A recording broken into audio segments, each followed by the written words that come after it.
Okay, it's going to be a review of the Royal Rumble 1994. So we're going all the way back to January 22nd, 94 from Providence, Rhode Island. 14,500 in attendance. They sold it out. Pretty good attendance, but pay-per-view buy rate wise, it got 200,000 buys. One of the weakest pay-per-view buy rates up to that point for the WWF, and especially for a Royal Rumble. That, you know, Rumbles usually do very well, but 200,000 at that time is not good. You got to remember, during the Attitude Era, they were doing at least 500,000 for every single Royal Rumble from like 98 to 2003. So yeah, man, I was not a big fan of this show. I got to say, it brought back a lot of bad memories as to why, you know, I wasn't really that into the product back in 1994. I've stated this several times, but, you know, I had a chance to go to WrestleMania 10 for free for my friend's birthday party. I invited him to a Yankee game for my birthday. So for his birthday, he invited me to WrestleMania 10, but I politely declined. And, you know, watching a show like this, it kind of reminds me why, you know, it really does. I just feel like at that time, if you had watched the show live, you had to be fuming, you know, with some of these finishes. But well, when I look back at this show, though, I you know, sometimes it's one of those situations where you need to sacrifice show quality in order to build up a really good show, and, you know, that has a huge payoff, and that was WrestleMania 10. So it depends on how you look at it. This show does set up WrestleMania 10, but I just think at the time, like, you had to be like, you know, scratching your head with some of these finishes. But let's get right down to it. I would definitely say this. I think the show is memorable. We never seen a Royal Rumble, you know, booked this way before. And I think some of the storytelling in a lot of the matches was really essential for a lot of these feuds. But at the same time, I think the biggest problem with the show is the over-the-top, you know, theatrics that was going on in the WWF Championship match. That's probably the darkest moment of the show for me. But let's get right down to it. First match of the night, we got Tatanka taking on Bam Bigelow to open up this thing. I thought this was good. I think this is one of the brightest spots on the show. I think both guys are underrated. I think at that time it was so everybody was trying so hard to be cool that I feel like these guys kind of got, you know, I don't think a lot of people appreciated them at the time because the gimmicks were a little bit over the top, especially Tatanka. You know, Bam was even mocking Tatanka's mannerisms, and the crowd was, you know, kind of cheering him and mocking Tatanka along with him. But at the same time, you know, I thought this was a hard-hitting opener. I thought both guys were perfect for this time because they were natural, but at the same time, they were still big, larger-than-life characters. So they could definitely get away with pushing both guys at that time. Bam goes for a beautiful moonsault, misses. Tatanka takes advantage to get the victory. But yeah, good stuff. Good underrated stuff from both guys. Both guys would actually enter the Rumble later on in the night. All right, so next up, we got the Quebecers with Johnny Polo. Johnny Polo is actually Raven, taking on Bret Hart and Owen Hart. So yeah, Bret and Owen, they were kind of going back and forth. You saw some dissension between them at Survivor Series, but ultimately they decided to put their differences aside and, you know, go for the tag team championships. Bret even said that he wanted to quit his singles career and just become an exclusive tag team wrestler at that time. But yeah, beautiful storytelling here. The Quebecers, though, I did want to make this point. You know, in Canada, the WWF was taking a lot of heat for using the word Mountie. So this is a good way to kind of keep the Mountie character without actually using the word Mountie. So you had Jacques Rougeau actually teaming up with Pierre Lafayette as the Quebecers here. So yeah, I mean, this was definitely good stuff. Bret and Owen pretty much dominate the match for the first half of it. They're pretty much clicking on all cylinders. Ultimately, it's Johnny Polo, Raven, that actually opens up the rope, and Bret actually falls out after an Irish whip and hurts his knee. They go to work on Bret Hart's injured knee, and, you know, Bret has a chance to make the tag to Owen, but he doesn't do it and tries to, you know, fight off the knee pain and put on the sharpshooter, and it just doesn't happen. And eventually Bret's in such bad shape that the referee just calls for the bell without Bret even you know, trying to submit. Yeah, at the time, it's a lousy finish. You know, it's a situation where they call for a, you know, they just award the Quebecers the match because Bret can't compete. But at the same time, they don't want Bret to submit because they want to make him look strong.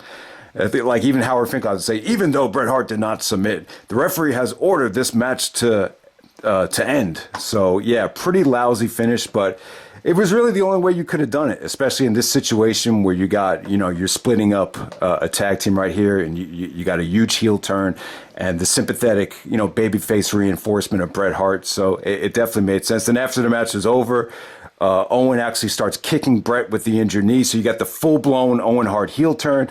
The fans start booing like crazy. And I'll tell you, this definitely worked. This crowd really sympathized with Bret. I think a lot of times Vince likes to do these sympathetic babyface turns like he did with CM Punk, with, having Punk lose to Triple H back in the day. I think he likes to go for more of that sympathetic babyface, and it definitely paid off here. It definitely did. I don't think Bret Hart was I think this is the most over I think Bret ever was, like these early stages of 1994 right here. So definitely good stuff. Even though the match was definitely a good storytelling match, I don't think the match really lived up to its potential.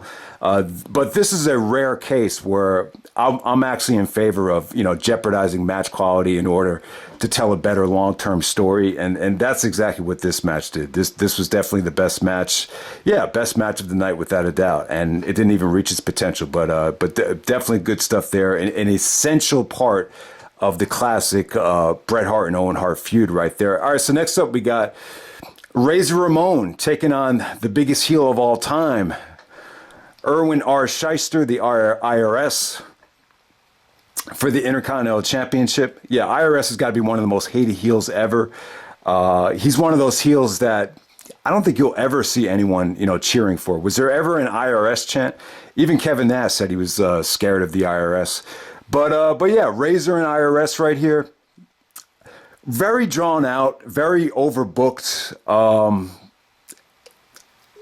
I honestly did not care for this. I thought it was just a little bit too much with the referee stuff and the reversal here. So Shawn actually did come out and cost Razor Ramon the match. He came out with his own version of the Intercontinental Champion because I believe Shawn was actually never stripped of the or never lost the Intercontinental Championship after he was suspended.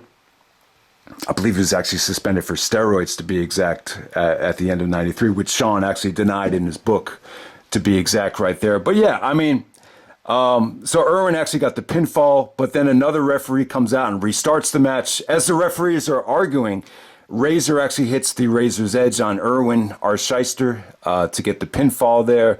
So yeah, pretty lousy. I thought the action was actually solid from these guys, but I just felt like the overbooking really, took away from the match. But yeah, I mean, when you look back on it though, I do feel like the Razor Ramon and Shawn Michaels build of WrestleMania 10, it kind of gets like lost.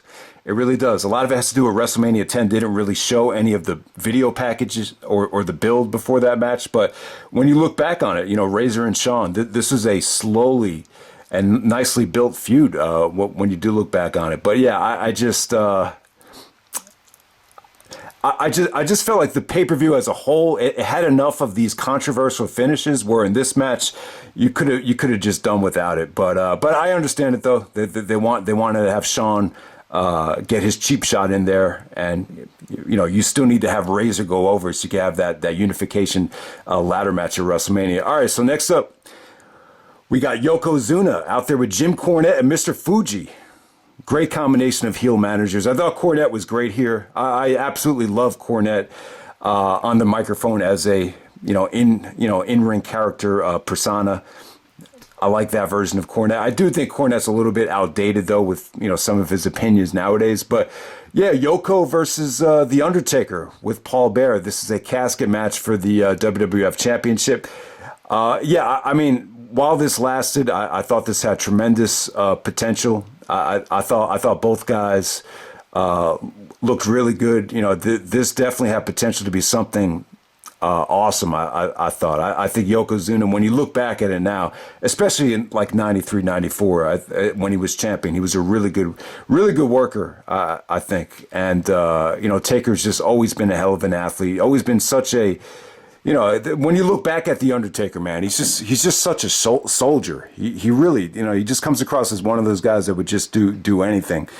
And, this is not a shot at The Undertaker, the person, because I think deep down inside, if he really wanted to, he probably could have went out there with Yoko and brought the house down. But, this just came off cheap to me. But, in a casket match, you could definitely get away with it. So you pretty much had every heel on the roster come out there, from Diesel to Jeff Jarrett to the Samoans to, Adam Bomb. I mean, you name it. Every heel came out and just, whether Jim Cornette or Mr. Fuji paid them off, whatever the hell was the case here, they put Undertaker into the casket, and apparently Undertaker actually dies in the casket. You see, all this green smoke coming out of the urn. You saw green smoke coming out of the casket. Paul Bearer tried to help the Undertaker out by himself, but he wasn't able to do it. And then you have, all these technical graphics and, technical illusions of the Undertaker going up to heaven. And I'm just not a big fan of this. I'm not a fan of the over the top theatrical shenanigans that come across with some of these Vince McMahon characters throughout the years. And then some people would say, well, why do you watch WWE? Then why do you watch WWE? I just, and Bret Hart feels the same way I do. I do think there comes a time where Vince is just better than anybody at giving a guy their moment, whether it be Shawn Michaels, Bret Hart, or Chris Benoit. Like, I just feel like, winning the Royal Rumble, main eventing WrestleMania, getting that video package, the entrances, the build-up, and the actual storytelling of the match. I still feel like Vince and the WWF, they're ideal for that situation. But from time to time, when they do this kind of stuff, and this is more of a Bruce Pritchard produced match, from what I understand, and obviously he loved it, but a lot of people hated it though. But this was a way. Maybe they wouldn't have done it if Taker didn't have an injury and needed to take time off. So Taker had a really bad back injury, and Undertaker does not come back until SummerSlam, where he takes on the fake Undertaker. Or Ted DiBiase's fake Undertaker. So yeah, man, I thought Yokozuna and Undertaker could have had a great match here. I know Taker's been very complimentary of Yokozuna after he passed away, about how he was, just didn't get the respect that he deserved. And it's probably matches like this why Yoko, no one really looks back at Yokozuna like he was a great champion. People look back at WrestleMania 9 and they just kind of laugh at what happened there. But that shouldn't take away that Yoko was definitely a great worker. It's just a match like this, he just wasn't able to showcase it. Okay, so next up we get the Royal Rumble match of 1994, the actual main event. The winner goes on to main event WrestleMania. So this is only the second time the Royal Rumble has officially had this stipulation. So yeah, we actually start off with the Steiners. Scott and Rick did not really go at it in terms of them fighting each other, but Scott was at number 1, Rick Steiner was at number 3. Owen Hart actually does enter the Rumble. Does not last very long, though. He was eliminated by Diesel. So if you haven't seen this thing yet, Diesel was awesome. Kevin Nash, Diesel, he actually referenced this match the night after he turned heel after Survivor Series 95. I believe he got on the mic and said, yeah, you remember that guy in Providence that one night? Well, yeah, guess what? That guy's back. So he's referencing this dominant performance here where he eliminated like 7 guys. I mean, it was really just Diesel clearing the ring for like the first 20 minutes. And at that time, you never really seen anything like it. I think other guys like Kane and Brock Lesnar and even Stone Cold in 97 have gone on to eliminate more guys. But at that time, it really did feel like Diesel held that record for a while. Also, just some other names that I want to throw out there. Randy Savage, Jeff Jarrett. Those 2 names really stand out. All right, so when Savage came out, obviously this Rumble match really built up that feud with Crush. They would go on to have a match at WrestleMania. But I'll tell you, man, Savage, just something seemed a little bit off about him. Just the way he was booked here, it just felt like just another guy. Like, just the way he looked and everything. It definitely felt like Savage was on the way out. Maybe, and we still haven't really got a clear answer as to, what happened with Randy Savage and Vince McMahon in terms of the actual beef, without going into, foreign territory. Like the most, Ted DiBiase is actually doing commentary with Vince. And someone that knows a lot about the business actually said to me one time, like the problem with Savage was he lied to Vince's face, and that's something you don't do. Something must have been happening with Vince and Randy Savage at this time, because I don't know, man. Like, considering how legendary Savage is, it just his appearance here at the Rumble just it just fell flat. So you had Jeff Jarrett making his WWF pay-per-view debut. Shawn Michaels is actually in the Rumble. And had a good showing. Him and Marty Jannetty, kind of rekindled their feud. Lots of good stuff between them. But yeah, bottom line is, let's just get to the best thing about the Rumble. I was not a big fan of this Rumble overall. I thought it was somewhat anticlimactic. I think when you look back on it, because this is the only time they've done the co-winner thing, it is somewhat memorable. But at the same time, I just feel like the bulk of this match is it just wasn't well paced. I thought it was even weaker than the Royal Rumble 1991. So Lex Luger actually comes out at number 23.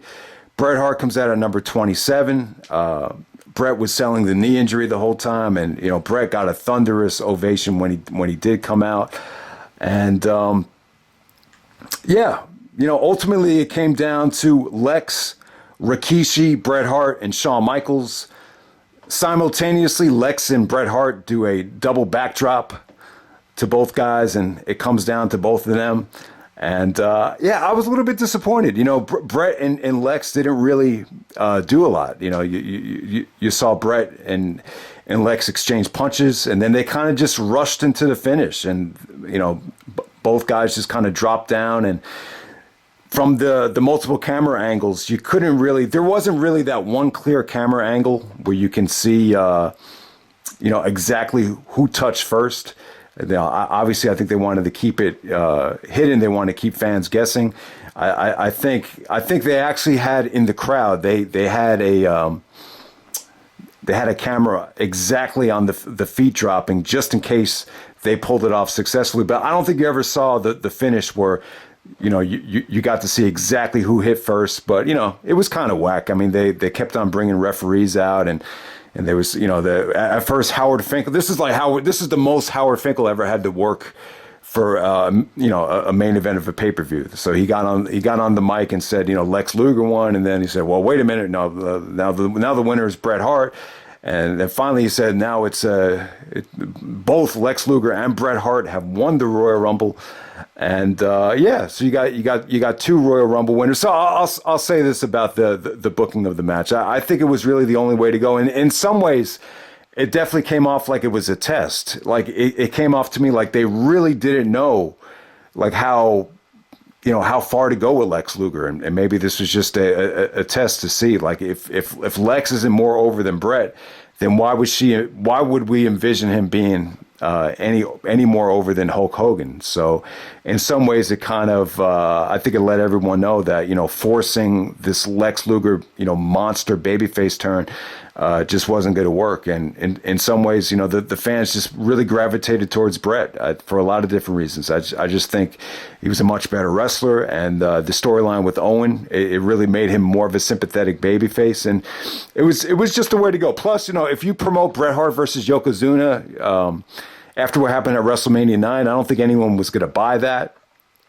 And with the whole thing with Lex Luger, it just made for more of a unpredictable ride to WrestleMania. So you have Bret take on Owen, you have Lex take on Yokozuna, and then Bret was going to meet the winner in the finals. It was probably that was probably the more intriguing way to go. It was probably hard to promote that. I'm sure WrestleMania 10's buy rate doesn't reflect how good that show was, but that was probably I would say the best way to go. But I mean, I'm just surprised at how many people were so down on Luger. From what I've seen with Lex Luger in WCW, if he's in the ring with Flair, and I'm actually really impressed with what I've seen from Luger, especially in the older days. But when you got someone like Chris Benoit that comes out and really singled Lex Luger out as being greedy and not really caring about the business, that's a pretty I don't think anyone will respect Chris Benoit's opinion, at least in the ring, more than anybody. So for him to single out Lex Luger, it kind of raises a red flag. But yeah, I just don't think Lex Luger was good in that role, though. I don't think he was ideal for it. But yeah, man, that's Royal Rumble 1994. I'm really just not a big fan of this pay-per-view, but at the same time, you could argue that, you know, they sacrificed show quality here in order to, you know, really deliver at WrestleMania 10. So, you know, maybe that's the best way to look at it. But yeah, that's pretty much it, guys. And I'm out. All right.